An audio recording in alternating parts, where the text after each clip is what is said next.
Assalamu алейкум, урматтуу туугандар, баарыңыздарга Алланын рахматы, райымы, мерими тынчтык болсун. Мен бүгүн Кыргызстанга аттын кашкасындай таанымал болгон, Кыргызстанга кызмат кылган Исхак Разаков эмне үчүн ыйлаган жөнүндө бир окуяны айтып бергим келди. Биз Исхак Разаковдун сен таза болсоң, мен таза болсом, коом таза болот деген эле сөзүн билсе керек. Бирок анын биз торговый промышленностька, Кыргызстандын айыл чарбасына, Кыргызстандын тилдин өнүгүшүнө, илимге, билимге канчалык салым кошкону жөнүндө телескоп каналынан көрүп алсак болот. Сиз аны көргөндөн кийин действительно ушунчалык ал инсанды жакшы көрүп каласыз. Кыргызстанга ушунчалык кызмат кылган экен. Бирок ошону көрө албастык кылып, ичи тарлык кылып, кыргыздын душманы кыргыз дегенде ошону өйдө жакка айтып барып атып, Исхак Разаковду жумуштан алдырган экен. Кийин аны ушунчалык дагы бир наказание кылып Москвага жиберип жиберген экен да. Москвада жүргөндө ошо кыз айтат, Разакова Эльмира Исхаковна деген кызынын BBC каналында кыргызча интервью бергени бар. Ошол жерде Исхак Разаков Москвада кандай болуп жүрчү эле, эмне болду эле, кайсы бир окуяларыңызды айтып бересиз десе, кызы дагы ыйлап калды. Ошол окуяны айтып айтат. Бир жолу балконго келсем, алар орусча сүйлөшчү окшойт да, кызы дагы орусча сүйлөйт экен, орусча кыргызча аралаштырып. Балконго келсем, атам ыйлап аткан экен дейт. Прям көз жашын төгүп ыйлап аткан экен. Анан ата эмне болду, что с тобой случилось деп сурасам, что с тобой случилось деп сурасам дейт.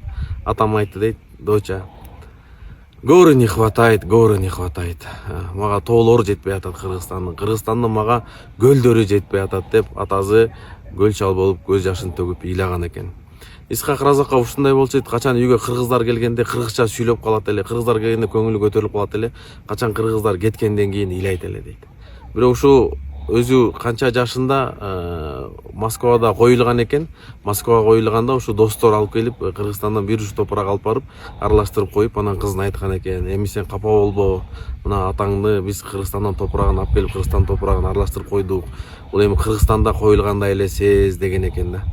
Эми арадан жылдар өтүп, 2000-жылы Аскар Акаев Исхак Разаковдун сөөгүн казып алып келип, ушул Кыргызстанга койдурган экен.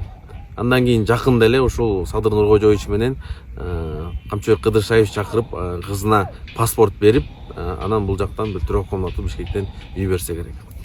Бул жерден эмне сабак алса болот тургандар?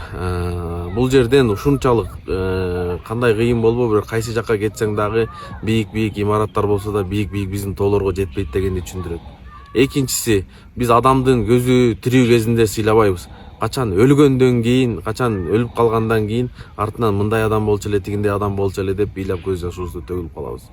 Үчүнчү, ушул Исхак Разаков ушул Москвада айдалганда ушул Өзбекстанга чалып суранган экен, ушул Андижанданбы, кайтабы мага ушул Кыргызстандын тоозу көрүнүп тура турган жерден берсеңер, ушул жактан болсо Кыргызстандын абазын тоозун сезип турат элем деп, ошол Андижан Ошко жакын эмеспи, бирок ошол жакка дагы жашаганга мүмкүнчүлүк берген эмес экен. Ошондон айтылса керек, кайсы жерде болбосо дагы туулган жердин топурагы алтын депчи. Кандай гана жерде жашабайык, кандай гана жерди кыдырбайык, бирок биздин ушул Алланын бизге берген эң чоң неаматы бул биздин кыргыз жерибиз, биздин кыргыздын тоосу, бул кыргыздын ысык көлү. Ушул бар нерсени бартайык туугандар. Берилген нерсеге шүгүр кылайык жана тирүү кезибизде бири-бирибизди сыйлайык.